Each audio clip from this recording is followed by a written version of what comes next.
जय जय श्री राधे। श्रीमद्भागवत महापुराण पंचम स्कंद अथ चतुर्विशो अध्याय। राहु आदि की स्थिति। अतलाद नीचे के लोकों का वर्णन। श्री सुखदेव जी कहते हैं, परीक्षित, कुछ लोगों का कथन है कि सूर्य से 10,000 योजन नीचे राहु नक्षत्रों के समान घूमता है। इसने भगवान की कृपा से ही देवत्व और ग्रहत्व प्राप्त किया है। स्वयं ये सिंह का पुत्र असुराधम होने के कारण किसी प्रकार इसके पद के योग्य नहीं है। इसके जन्म और कर्मों का हम आगे वर्णन करेंगे। सूर्य का जो यह अत्यंत तपता हुआ मंडल है, उसका विस्तार 10,000 योजन बतलाया जाता है। इसी प्रकार चंद्रमंडल का विस्तार 12,000 योजन और राहु का 13,000 योजन।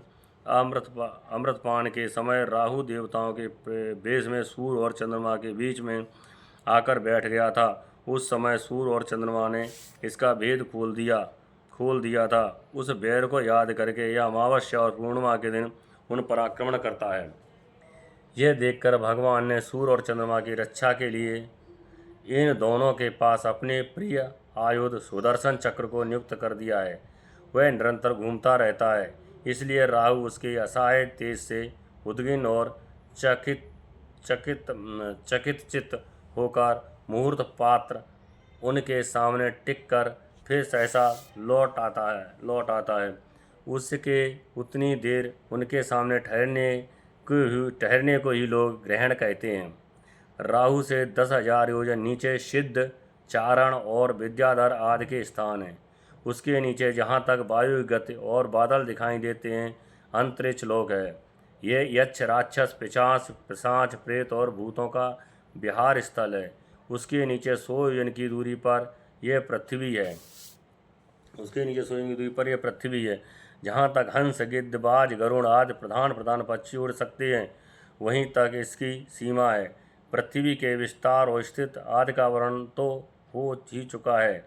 इसके भी नीचे अतल, वितल, सुतल, तलातल, महातल, रसातल और पाताल नाम के 7 भूगर्भ स्थित बिल या लोक हैं।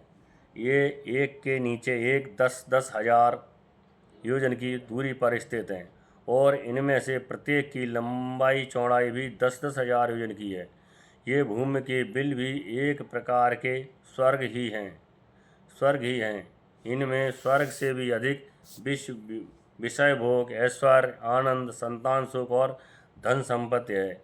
यहाँ के वैभवपूर्ण भवन, उद्यान, क्रीड़ा स्थलों में दैत्य, दानव और नाग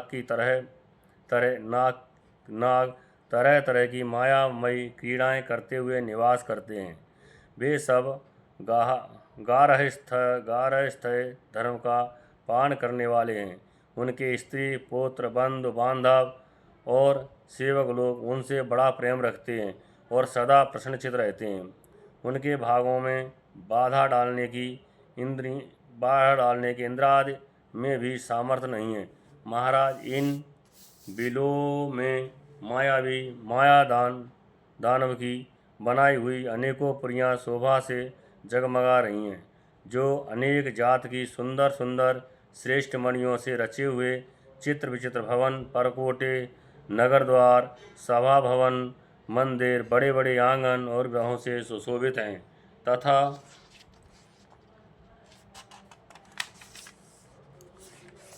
तथा जिनकी कृत्रिम भूमियों फर्शों पर नाग और असुरों के जोड़े एवं कबूतर, तोता और मैना आदि पक्षी किलोल करते रहते हैं।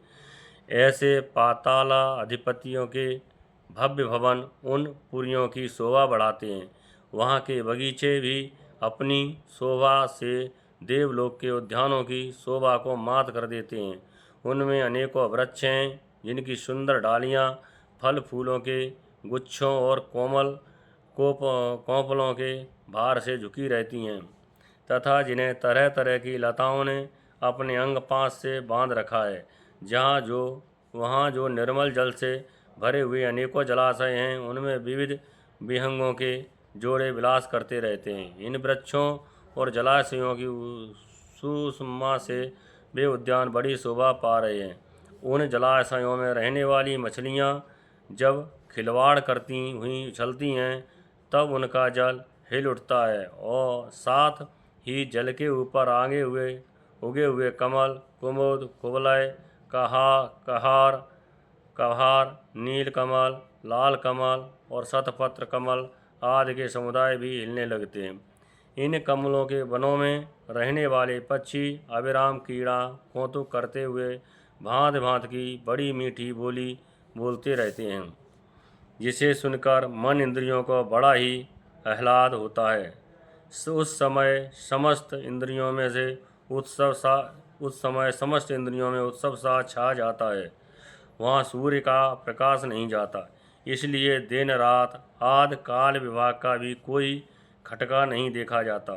वहाँ के संपूर्ण अंधकार को बड़े बड़े नागों के मस्तकों की मणियाँ ही दूर करती हैं।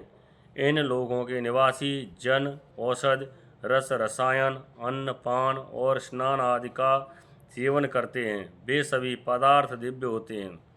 इन दिव्य वस्तुओं के सेवन से उन्हें मानसिक या शारीरिक रोग नहीं होते तथा झुर्रियाँ पड़ जाना, बाल पक जाना, बुढ़ापा आ जाना, देह का कांतिहीन हो जाना, शरीर में दुर्गंध आना, पसीना चूना, थकावट अथवा शिथिलता आना तथा आयु के साथ शरीर की अवस्थाओं का बदलना, ये कोई विकार नहीं होते। वे सदा सुंदर और स्वस्थ, जवान, शक्त संपन्न रहते हैं। उन पूर्ण पुरुषों की भावनाओं के तेज रूप सुदर्शन चक्र के सिवा और किसी साधन से मृत्यु नहीं हो सकती। सुदर्शन चक्र के तो आते ही भय के कारण असुर रमणियों का गर्भस्राव और गर्भपात हो जाता है। अतल लोक में मय दानव का पुत्र असुर बल रहता है। उसने 96 प्रकार की माया रची है। उनमें से कोई कोई आज भी मायावी पुरुषों में पाई जाती है। उसने एक बार जमाई ली थी। उस समय उसके मुख से स्वेरड़ी केवल अपने वर्ण के पुरुषों से रमण करने वाली, कामनी अन्य वर्णों के पुरुषों से भी समागम करने वाली और पुंचसली अत्यंत चंचल स्वभाव वाली 3 प्रकार की स्त्रियां उत्पन्न हुई। ये उस लोक में रहने वाले पुरुषों को हाटक नाम का रस पिलाकर संभोग करने में समर्थ बना लेती हैं और फिर उनके साथ अपनी भावमयी चितवन, प्रेममयी मुस्कान, प्रेमालाप और आलिंगानादि के द्वारा यथेष्ट रमण करती हैं। उस हाटक रस को पीकर मनुष्य मदान सा हो जाता है और अपने को 10,000 हाथियों के समान बलवान समझकर मैं ईश्वर हूँ, मैं सिद्ध हूँ, इस प्रकार बढ़ बढ़कर बातें करने लगता है। उसके नीचे वितल लोक में भगवान हाटकेश्वर नामक महादेव जी अपने पार्षद भूतगणों के सहित रहते हैं। वे प्रजापतियों की सृष्टि की वृद्धि के लिए भगवान के साथ विहार करते रहते हैं।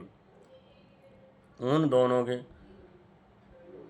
दोनों के तेज से वहाँ हाटकी नाम की एक शेष नदी निकलती है।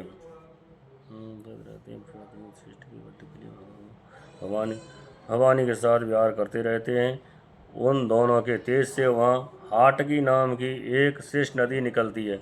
उसके जल को वायु से प्रज्वलित अग्नि बड़े उत्साह से पीता है। वह जो हाटक नाम का सोना थूकता है, उससे बने हुए आभूषणों को दैत्यराजों के अंतःपुरों में स्त्री पुरुष सभी धारण करते हैं। भोलेनाथ भवानी के साथ रहते हैं। कहाँ पे? वितल लोक।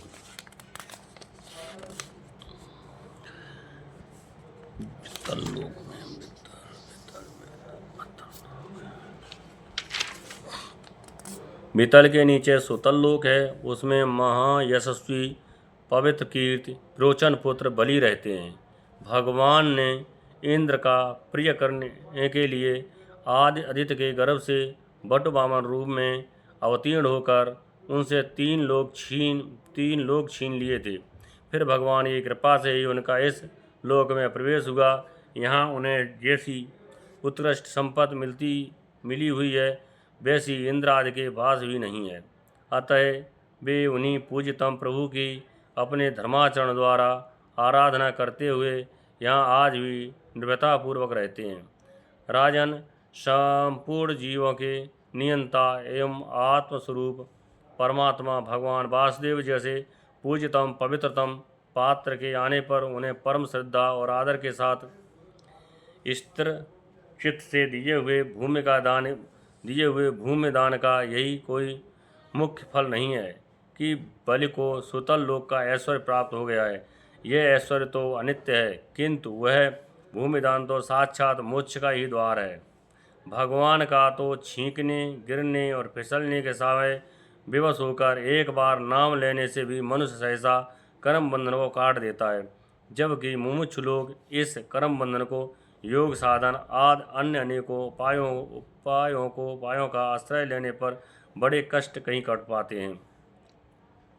अतएव अपने संयमी भक्त और ज्ञानियों को स्वस्वरूप प्रदान करने वाले और समस्त प्राणियों के आत्मा श्री भगवान को आत्मभाव से किए हुए भूमिदान का ये फल नहीं हो सकता। भगवान ने यदि बलि को उसके सर्वस्वदान के बदले अपनी विस्मृत कराने वाला ये मायामय भोग और ऐश्वर्य ही दिया, तो उन्होंने उस पर क्या कोई अनुग्रह नहीं किया। जिस समय कोई और उपाय न देखकर भगवान ने याचना के छल से उसका त्रिलोकी का राज छीन लिया और उसके पास केवल उसका शरीर मात्र ही शेष रहने दिया, तब वरुण के पासों से बांधकर पर्वत की गुफा में डाल दिए जाने पर उसने कहा था, खेद है, ये ऐश्वर्यशाली इंद्र विद्वान होकर भी अपना सच्चा स्वार्थ सिद्ध करने में कुशल नहीं है।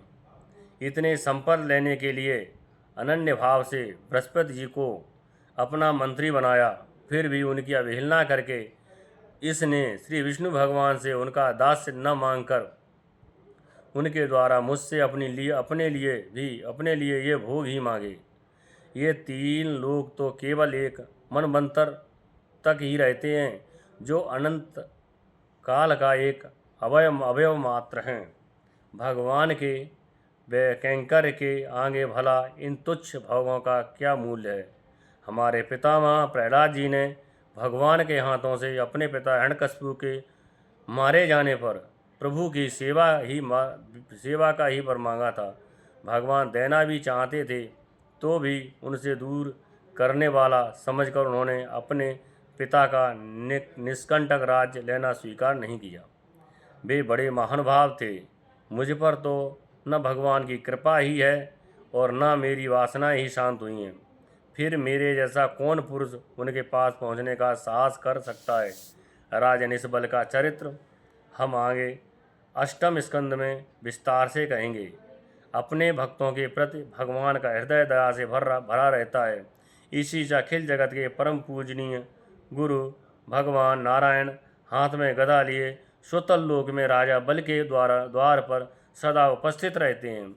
एक बार जब दिग्विजय करता हुआ घमंडी रावण वहाँ पहुँचा, तब उसे भगवान ने अपने पैर के अंगूठे की ठोकर से ही लाखों योजन दूर फेंक दिया था। सुतल लोक से नीचे तलातल है, वहाँ त्रिपुराधिपति दानवराज मय रहता है। पहले तीनों लोकों को शांत प्रदान करने के लिए भगवान शंकर ने उसके 3 पुर भस्म कर दिए थे। फिर उन्हीं की कृपा से वैसे यह स्थान मिला। वह मायावियों का परम गुरु है और महादेव जी के द्वारा सुरक्षित है, इसलिए उसे सुदर्शन चक्र से भी कोई भय नहीं है। वहाँ के निवासी उसका बहुत आदर करते हैं। उसके नीचे महातल में कद्रु से उत्पन्न हुए अनेक सिरों वाले सर्पों का क्रोधवश नामक एक समुदाय रहता है। उनमें कुहुक, तक्षक, कालिय और सुषेण आदि प्रधान हैं। उनके बड़े बड़े फन हैं। वे सदा भगवान के वाहन पक्षीराज गरुड़ जी से डरते रहते हैं, तो भी कभी कभी अपने स्त्री, पुत्र, मित्र और कुटुंब के संग से प्रमत्त होकर विहार करने लगते हैं। उसके नीचे रसातल में पड नाम के दैत्य और दानव रहते हैं। ये निवातक कवच काले और हिरण्य पुरवासी भी कहलाते हैं। इनका देवताओं से विरोध है। ये जन्म से ही बड़े बलवान और महान साहसी होते हैं, किंतु जिनका प्रभाव संपूर्ण लोकों में फैला हुआ है, उन श्री हरि के तेज से बलायमान चूड़ हो जाने के कारण ये सर्पों के समान लुक छिप कर रहते हैं तथा इंद्र की दूती शर्मा के कहे हुए मंत्र वर्ण रूप वाक्य के कारण सर्वदा इंद्र से डरते रहते हैं। रसातल के नीचे पाताल है, वहाँ शंख, कुलिक, महाशंख, श्वेत, धनंजय, धृतराष्ट्र, शंखचूड़, कंबल, अश्वतर और देवदत्त आदि बड़े क्रोधी और बड़े बड़े फनों वाले नाग रहते हैं। इनमें वासुकी प्रधान हैं।